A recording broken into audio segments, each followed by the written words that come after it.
When I think of food, I think immediately of poverty and hunger. I find it deeply alarming that we have so many people in conditions of food insecurity.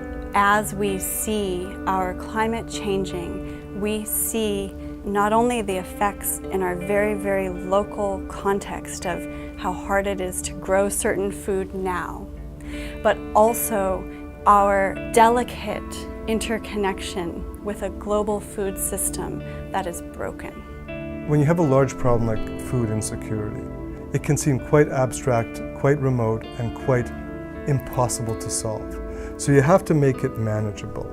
And we then know that most people make their decisions on the basis of what's happening around them. I'm going to go ahead now and talk a little bit about sustainable dining here at UCI. At UCI, we are contributing to the system-wide goal of creating a world that can nutritiously and sustainably feed itself. We are hosting sustainable living workshops for students, faculty, staff, and the community at large to learn what sustainable food tastes like, looks like, where to get it, how to do it within budget. At UCI, there's 4 community gardens.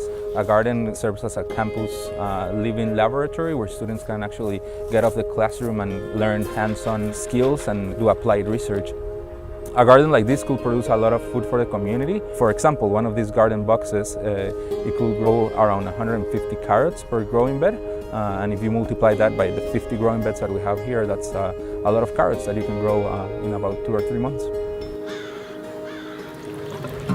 Aquaponics is aquaculture and hydroponics combined into a balanced recirculating environment. It's the growth of edible fish and plants.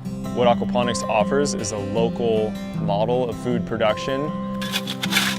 The hope of this project is to have a healthy, functioning, thriving aquaponics system that students and community members can learn from and can establish skills that they take from UC Irvine to other places to grow their own food and to become a part of a movement that's changing the way that we eat as a society.